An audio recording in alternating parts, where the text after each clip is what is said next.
So let's see if it starts. What we got is a bit of smoke, but we'll ignore that. That's fine. This I thought I'd lost. This is my new BMW. What it has got is a button. The button doesn't do anything.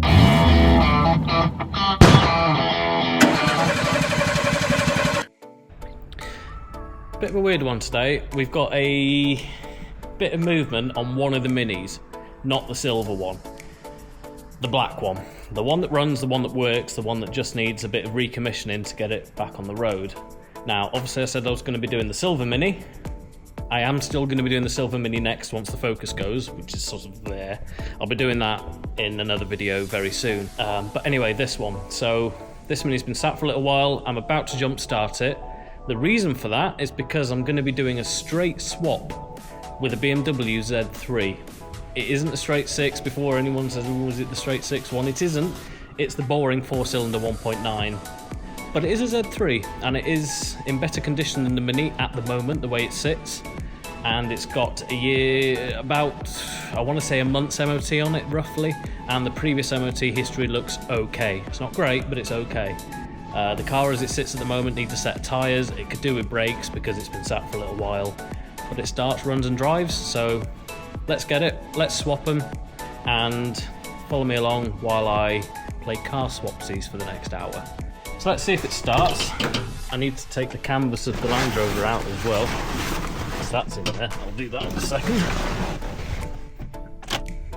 We have life! And a clutch, which is nice. She begins! Oh, it sounds good. Bit of an exhaust leak.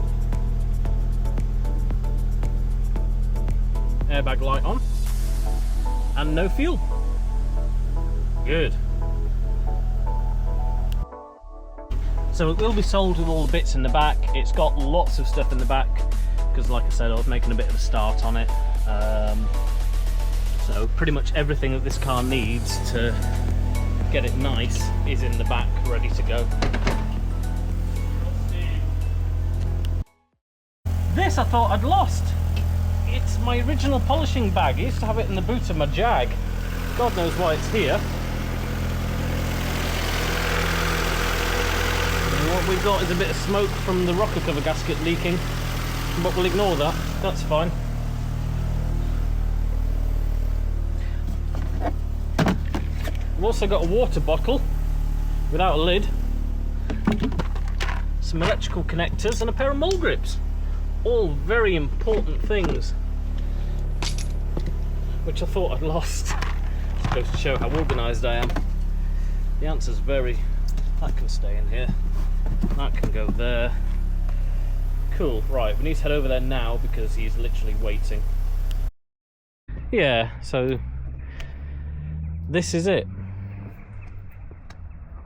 One BMW Z3. Straight swap with the Mini, which he's currently test driving just to make sure he's happy. I think it's quite a good swap, but this remains to be seen. So this is my new BMW Z3. I think it's 2004. I don't actually know. I've done my usual thing of not checking anything about the car. I say buy. I haven't bought this car. I've swapped it for the Mini. What it has got is a button. I don't know what the button does. The button doesn't do anything. The button isn't connected to anything. Good. Won't be needing that anymore.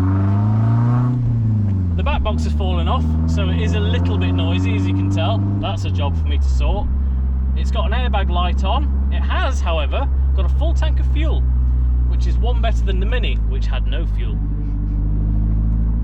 It hasn't overheated yet, but I haven't driven it back yet, so we'll see if it does overheat. It's still got MOT until around about the 24th of August, I think, from when I checked it. The gear change feels awful. And it's quite slow.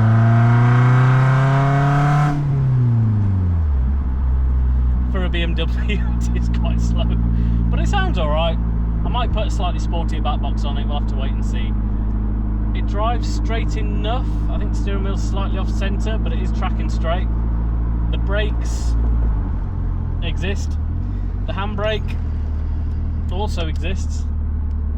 They're not great. Sun visors, they're adorable. We like those. Big fan of the sun visors. I've just been pulled out on. Thanks. Mileage, it's got 154,000 miles. Yes, that is higher than the Mini, but the Mini was pretty high mileage itself. I'm somewhat not attached to this car, really. I'm quite happy to sell it on. I might enjoy it a little bit over summer because it's a convertible, why wouldn't you? Has it got aircon? It hasn't got aircon, so I'll be driving like this pretty much all of the time. Does the fan work? It does! And it blows dust in my face, which is nice. Clutch feels good, quite a sort of middle-ish biting point. It's not a high biting point, which is good. It's got a very period correct stereo, which does things. Doesn't really do anything. Now, how do I make it do music? One. Mode. What there isn't is a display, so I don't really know what I'm doing. But I've got one.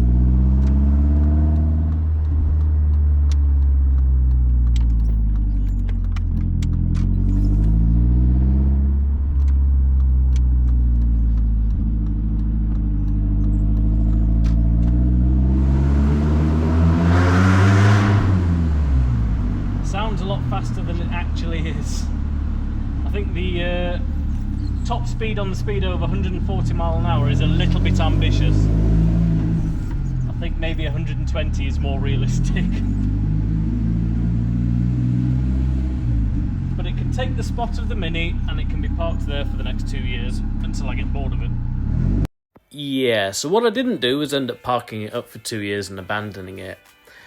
I did think about doing the work on the car, but I just didn't really have much interest in this car. I wasn't really connected or attached to it in any way. So I decided that the best course of action was to list it for sale for the same amount of money that I wanted for the Mini, which, if I was to do the bits on the Mini and get it ready for MOT, I think it'd have been worth about 650, maybe 800 quid. So I listed this car for sale for 650 quid. On Facebook Marketplace and on Gumtree. And a really nice guy called Sean sent me a message on Gumtree and bought the car. And I delivered it on the weekend. So it's gone. And using the money, I may have done an impulse buy. Whoops.